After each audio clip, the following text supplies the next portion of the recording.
So বন্ধুরা, কেমন আছেন আপনারা? আজ আমরা যাব দক্ষিণ চব্বিশ পরগনার সুন্দরবন অভয়ারণ্য। প্রথমেই আমি আমার ব্যাগ প্যাক করে বেরিয়ে পড়লাম রাস্তায়। বাইরে বেরিয়েই প্রথমে ডিকিতে ব্যাগগুলোকে রেখে আমরা যাব এখন স্টেশনের উদ্দেশ্যে। তো ভাই আমাদের ড্রপ করতে যাচ্ছে। স্টেশনে যেতে আমরা দেখি ঘড়িতে 1 বাজে। স্টেশনের এত বড় বড় ফ্যানের হাওয়া খেতে খেতে দেখি এদিকে ট্রেন চলে এসেছে আমাদের। তাই আর দেরি না করে ট্রেনে উঠলাম। ট্রেনে উঠে একটু ঘুমোতে দেখি বাইরের দিকে তাকিয়ে দেখি সকাল হয়ে গেছে। তাই সকাল হওয়ার পরেই আমরা নেমে পড়লাম ক্যানিং স্টেশনে। ক্যানিং রেল স্টেশনে নামার পরে আমাদেরকে ড্রপ করলো ওখান থেকে আমাদের এজেন্সি দ্য ইউনিভার্সাল ট্রাভেলস। তাদের কাউন্টারে নিয়ে গিয়ে সেখান থেকে আমাদের অটোতে করে নিয়ে গেল সোনারখাড়ি ঘাট। আর এখান থেকে আমাদের শুরু হবে বোট জার্নি। দেখতে পাচ্ছেন এখানে অনেকগুলো বোট আছে, কিন্তু আমাদের বোট ছিল এমবি সবুজ সাথী, তাই আমরা আমাদের বোটে উঠব। আমি বোটে চড়েই প্রথমেই চলে গেলাম নিচের দিকে, কারণ নিচের দিকে ছিল ওখানে বেড ছিল এবং রেস্ট রুম। কারণ উপরের দিকে যখন মানুষ বসে থেকে থেকে ক্লান্ত বোধ করবে, তখন নিচের দিকে এই বেডগুলোতে এসে রেস্ট করবে। তো আমি অনেক ক্লান্ত ছিলাম, তাই আমি ভিতরে এসে একটু রেস্ট করে নিলাম। কিছুক্ষণ পর রেস্ট করার পরেই দেখতে পাচ্ছেন আমি যাচ্ছি বোটের উপরে, এবং উপরে গিয়ে এই জায়গাটায় বসে ড্রাইভার গাড়ি চালায়, এবং ভিতরের সাইডে যেতেই যে যার মতো বসে আছে, গল্প করছে, টেবিলে বসে আছে, এবং বোটের সমস্ত যাত্রীরা এখনও আসেনি। আমাদের বোটে টোটাল যাত্রী সংখ্যা ছিল 36 জন। তো তারা সবাই আসার পরেই আমাদের বোট চলতে শুরু করলো। কিছুক্ষণ বোট চলার পরেই আমাদের খাবার দিয়ে গেল, আর এটা ছিল ফিশ ফ্রাই। খেতে মোটামুটি ভালোই লাগছিল। ফিশ ফ্রাই খেতে খেতে আমরা কিছুক্ষণ যেতেই পৌঁছে গেলাম গোসাবা। সেখানে গিয়ে বোট থেকে নেমে চলে গেলাম আমরা হ্যামিল্টন সাহেবের বাড়িতে। কিন্তু গিয়ে দেখি হ্যামিল্টন সাহেব বাড়িতে নেই, তাই তালা দিয়ে চলে গিয়েছে। তার ঘর বন্ধ ছিল, তাই ঘরটা আমরা দেখতে পাইনি। ঘরের আশেপাশে ছিল পানামার জঙ্গল। হ্যামিল্টন সাহেবের দেখা না পেয়ে সেখান থেকে কিছুটা দূরে চলে গেলাম, এবং 5 টাকার টিকিট কেটে পৌঁছে গেলাম রবীন্দ্রনাথ ঠাকুরের রেকন বাংলো। জানা যায় রবীন্দ্রনাথ ঠাকুর এইখানে একদিন ছিল। ভিতর যেতেই একটি ঘর ছিল, সেটি বন্ধ, আর তেমন কিছু সেখানে দেখার ছিল না। এখানে যেহেতু দেখার আর তেমন কিছুই ছিল না, তাই আমরা প্রচণ্ড রোদের মধ্য দিয়ে হেঁটে হেঁটে চলে আসলাম বোটে, এবং এভাবেই আজকের জার্নিটা শেষ হলো। সন্ধ্যা হতেই পৌঁছে গেলাম আমাদের হোটেলে, আর এটা ছিল আমাদের রুমটা ছিল খুব ভালো এবং সব কিছু পরিষ্কার পরিচ্ছন্ন। হোটেলে গিয়ে কিছুক্ষণ ফ্রেশ হওয়ার পরে চলে এসেছে আমাদের কাছে চিকেন পকোড়া, এবং চিকেন পকোড়া খেতে খেতে আমরা এখানে গল্প করছিলাম, এবং চিকেন পকোড়া খাওয়ার শেষেই আমাদের সামনে চলে এসেছে আবার চা। আমরা আমাদের টিফিন খাওয়ার পরেই 5 মিনিট দূরে চলে গেলাম আমাদের বাজারটার নাম ছিল পাখিরালা, এবং সেখানে যেতে একটি দোকানে ঢুকলাম। তো দোকানে দেখি খুব সুন্দর ব্যাগ আছে। তো আপনারা দেখুন, ব্যাগগুলো খুবই সুন্দর লাগছে, এবং পাশে ছিল প্রচুর পরিমাণ কানের দুল। তো আপনারা কার কোনটা পছন্দ সেটা কমেন্টে বলুন। সেখানে বাজার থেকে আমরা বাজার করে আসতে আসতেই এদিকে দেখি আমাদের হোটেলে শুরু হয়ে গেছে সাঁওতাল আদিবাসী নৃত্য। তো সেখানে বসে আমরা তাদের নৃত্য দেখলাম, কারণ এটা সব জায়গায় দেখা যায় না। তো ওখানকার ওটা ট্র্যাডিশনাল, তাই আমরা বসে বসে সবাই সেটাকে এনজয় করলাম।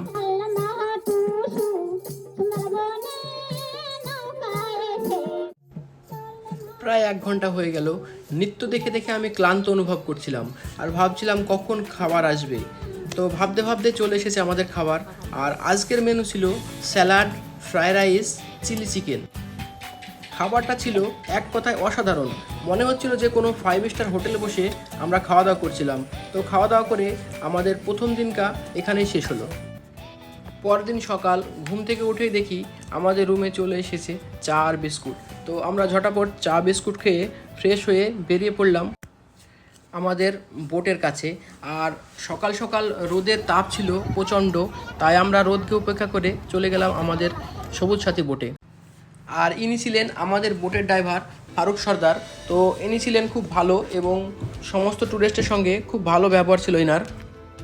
তারপর কিছুক্ষণ আমরা গল্প করতে করতে আমরা পৌঁছে গেলাম সজনেখালি সুন্দরবন টাইগার রিজার্ভে। তো দেখুন, এখানে যাওয়া লম্বা লাইন, সবাই এখানে একসঙ্গে এসেছে এবং পরপর তারা হেঁটে যাচ্ছে। তো আমরাও চলে গেলাম তাদের পিছনে পিছনে। তো ভিতরে যেতে দেখি সেখানে গাইড কিছু বলছিল, এবং সবাই মন দিয়ে শুনছিল। আমিও কিছুক্ষণ দাঁড়িয়ে শুনলাম। শুনে তারপরে চলে গেলাম সজনেখালি ওয়াচ টাওয়ার, এবং সেখানে গিয়ে আমরা দেখার চেষ্টা করব এখানে আশেপাশে কোনো বাঘ বা হরিণ আছে কি। তো সেখানে উঠে আমরা দেখলাম সেখানে কিছুই নেই। এত দূরে উঠে এসে আমরা কিছুই দেখতে পেলাম না। তো যাই হোক, অনেকক্ষণ পরে আমরা সেখান থেকে আসছিলাম। আস্তে আস্তে আমাদের সামনে চোখে পড়লো দুটো কচ্ছপ। তো আমরা বাঘ যেহেতু দেখতে পেলাম না, তাই কচ্ছপ দেখেই আমাদের মনটাকে ভরিয়ে আমরা সেখান থেকে চলে আসলাম। সেখান থেকে বেরোনোর সময় দেখি এখানে প্রচণ্ড ভিড়। তো মানুষ সরছিল না কেউ, কিন্তু বুঝতে পারছিলাম না যে এখানে কী আছে এবং কেউ বলছিল না। তাই অনেকক্ষণ পরে আমরা ভিড় থেকে বেরিয়ে লক্ষ্য করে দেখলাম একটি সাপ আছে, আর এটা দেখার জন্য সেখানে এত পরিমাণ ভিড়। কিছুটা দূরে এসে দেখলাম ম্যানগ্রেভ ইন্টারপ্রিটেশন সেন্টার।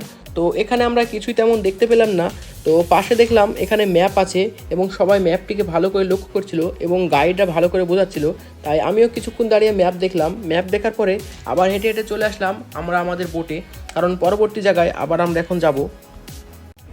তো আমাদের সকালবেলাকার টিফিন চলে এসেছে। দেখুন, লুচি আছে। লুচি আপনি যা খেতে পারেন আনলিমিটেড, এখন 3টি দিয়েছে, প্লাস ছোলা কাবলি আছে এবং একটা ল্যাংচা আছে। তো খাবার আমরা যেখানে বসে খাচ্ছি বোটে।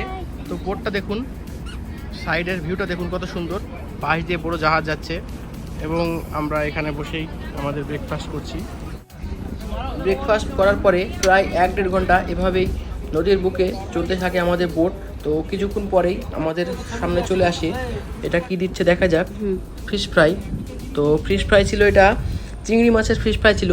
এটাও খেতে খুব সুন্দর লাগছিল, কারণ সুন্দরবনে আপনি এখানে আসার পরে যেটা খাবেন সেটাই সুন্দর লাগবে, কারণ এটা নতুনত্ব। আমাদের ওইদিকে এসব খাবার খুব কম পাওয়া যায়। খাওয়া দাওয়া শেষ করতে করতেই আমাদের বোট চলে এসেছে এখন, এটা দোব্যাকি ক্যাম্প। এই দোব্যাকি ক্যাম্পে এখানে থাকে, এখানে অনেক সময় বাঘ দেখা যায় এবং কিছু কিছু সময় হরিণ থাকে। তো মানুষের প্রচণ্ড চাপে বাঘ এবং হরিণ এখানে সহজে আসে না, কারণ তারা সবসময় নিরালায় থাকতেই ভালোবাসে। তো আমরা সেখানে গেলাম। অনেকটা রাস্তা, ভিতর দিয়ে অনেকটা রাস্তা ছিল এবং সাইড দিয়ে নেট দিয়ে ঘেরা ছিল এবং সাথে প্রচণ্ড রোদ পড়ছিল।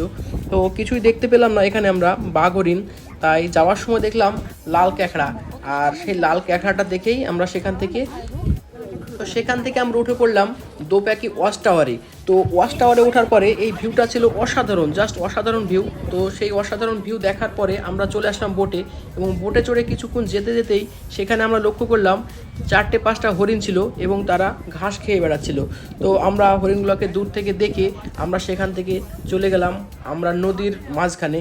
এবং এই জায়গাটা দেখতে পাচ্ছেন, এই জায়গাটার ভিউটা ছিল খুব সুন্দর। এটা ছিল 5টি নদীর একটি জায়গা, মানে এইখান থেকে 5টা নদী গিয়েছে 5 দিকে। তাই এই জায়গাটা, নদীটা অনেকটা সমুদ্রের মতো দেখতে। আর এদিকে দুপুরের খাবার টাইম হয়ে গেছিলো, তাই খাবার চলে এসেছে। আর আজকের খাবার মেনু ছিল ভাত, ডাল, আলু ভাজা, পুইং ইলিশ, ইলিশ ভাপা, গলদা চিংড়ি, চাটনি ও পাঁপড়। তো আপনারা দেখতে পাচ্ছেন এটা ইলিশ ভাপা। তো খাবারগুলোর এত সুন্দর কোয়ালিটি ছিল, তো আপনারা এখানে আসলে শুধু খেতে ইচ্ছা করবে। খাওয়া দাওয়া শেষে আমরা আবার সাইড ভিউ দেখতে দেখতে প্রায় 2 ঘন্টা অতিক্রম করে চলে আসলাম আমরা আমাদের হোটেলে। আমরা যখন হোটেলে পৌঁছই তখন সন্ধ্যা হয়ে গিয়েছিল। হোটেলে আসতেই কিছুক্ষণ রেস্ট করার পরে দেখি আমাদের রুমে হাজির চাউমিন আর সস। তো আমরা এটাকে খাওয়া দাওয়া করে নিলাম, খাওয়া দাওয়া করে শুয়ে পড়লাম। পরের দিন সকালে ঘুম থেকে উঠে আমরা চা খেয়ে নিলাম এবং চা খাওয়ার পরে আমরা শেষের দিন ব্যাটিংপত্র নিয়ে বেরিয়ে পড়লাম। তো আমরা সকাল সকাল চাটা খেয়ে আমরা রুম থেকে বেরিয়ে পড়লাম, কারণ আজকে আমাদের লাস্ট দিন, সুন্দরবনের শেষ দিন আজকে আমাদের। তাই আমরা এখন লাগেজ নিয়ে আমরা বেরিয়ে পড়েছি। তো দেখুন আমাদের লাগেজগুলো। তো আমরা নিজের ব্যাটিং নিয়ে আমরা আমাদের সবুজ সাথী বোটে উঠে পড়লাম। তো তারপরে সবুজ সাথী বোটে ওঠার পরেই আমাদের সেখানে সকালের ব্রেকফাস্ট হবে। তো চলুন দেখা যাক। আর আপনারা জানেন এখন সুন্দরবনে ইলিশ উৎসব চলছে, তাই প্রতিটা জায়গায় ইলিশের উৎসব। আমরা আবার বাড়ির উদ্দেশ্যে বোটে চড়লাম। তো আমরা বোটে চড়ার পরে দেখুন বোটের সামনেটা কত সুন্দর লাগছে। আপনারা সুন্দরবনে আসলে এই মুহূর্তটা উপভোগ করতে পারবেন। তো দেখুন সামনের দিকটা। সুন্দরবনে বোটে চড়ার যে ফিলিংসটা সেটা আপনারা অন্য কোথায় পাবেন না। সুন্দরবনে যদি আপনারা কখনো যান তো তখনই আপনারা দেখবেন সেই ফিলিংসটা। তো বলতে বলতে আমাদের ব্রেকফাস্ট চলে এসেছে। আজকের ব্রেকফাস্ট ছিল লুচি, ডিম সিদ্ধ ও ছোলা কাবলি।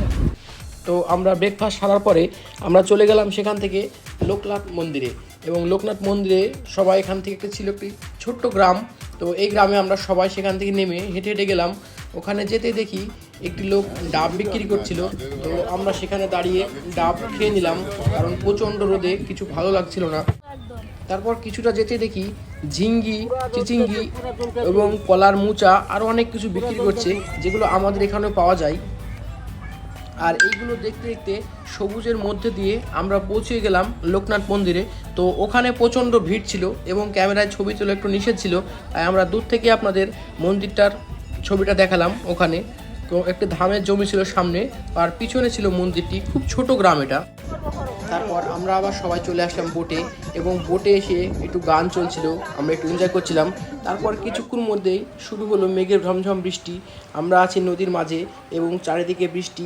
এই ফিলিংসটা আমরা তখনই বুঝতে পারলাম যখন বৃষ্টিটা আসলো, কারণ আমরা দুদিন ধরে আছি, প্রচণ্ড রোদ পড়ছিল। আর রোদের ভিতরে যে যে বৃষ্টিটার যে মজা, এটা আপনাদেরকে বলে বোঝাতে পারবো না। তাই সেই ফিলিংসটা নিতে নিতে আমরা আবার চলে গেলাম খাবার টেবিলে, কারণ আমাদের খাবার টাইম হয়ে গেছে। আর আজকে দুপুরের মেনু ছিল আমাদের ইলিশ বিরিয়ানি, স্পেশালি ইলিশ বিরিয়ানি।